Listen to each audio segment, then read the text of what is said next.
Let the Spirit of the living God fall on you today with gentle touch or with mighty wind.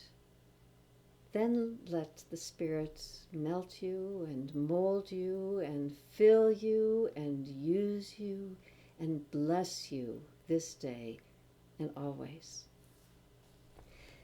The early leaders of the church listened very carefully for the Spirit's guidance and were careful to follow her direction. One example of this is found in Acts chapter 19, verse 21. Paul resolved in the Spirit to go through Macedonia and Achaia and then to go on to Jerusalem. He said, "After I have gone there, I must also see Rome."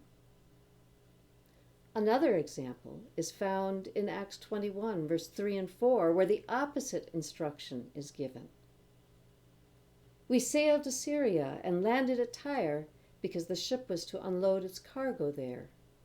We looked up the disciples and stayed there for 7 days. Through the Spirit, they told Paul not to go on to Jerusalem. This is the word of the Lord. Those 2 short verses make me think. First, I'm always astounded by people who receive this kind of definitive guidance for their decision making that Paul and his friends did. It's not just a Bible Times thing. I personally know people who hear the voice of the Spirit speak to them that clearly. I wish I did, but I can't say that I do.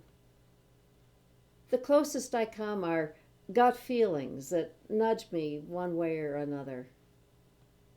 I give the Spirit credit for those, but I'd prefer guidance that was more clean and crisp, less fuzzy. I'm also intrigued that a no, like the one heard in Acts 21, could be as important as the yes found in Acts 19. I don't know why that surprises me. It shouldn't. Perhaps I associate go-ahead green lights with the way we're supposed to live, and red lights with bad behavior to avoid. But Acts 21 has a different kind of red light.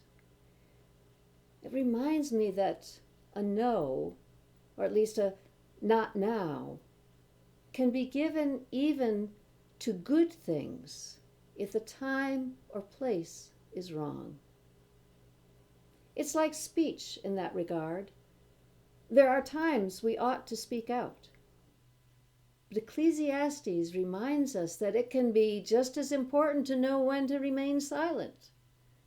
To everything there is a season, a time to keep silence and a time to speak. Not knowing which to do when can cause a lot of trouble. Listening for the Spirit is probably a skill that requires practice to develop well. Listening for guidance on when and when not to speak could be a good place to start. We'll be better prepared to hear God's direction for major decisions after we've made it a habit of looking for it in areas that are a little simpler and more basic, like speech. It's worth a try. Have to start somewhere. So be it.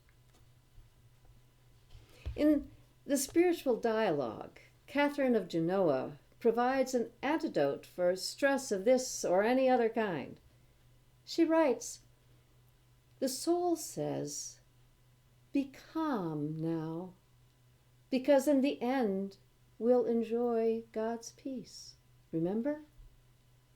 Keep in mind that I want to and will lead you to the greatest joy in His life." I leave you with a joy, or at least a blessing. May the power of the Holy Spirit fill you. The comfort of the Holy Spirit sustain you. The strength of the Spirit empower you. The wisdom of the Spirit guide you. And may the unity of the Spirit bind you to God the Father and to Jesus the Son. And may all the fullness of God bless you now and always.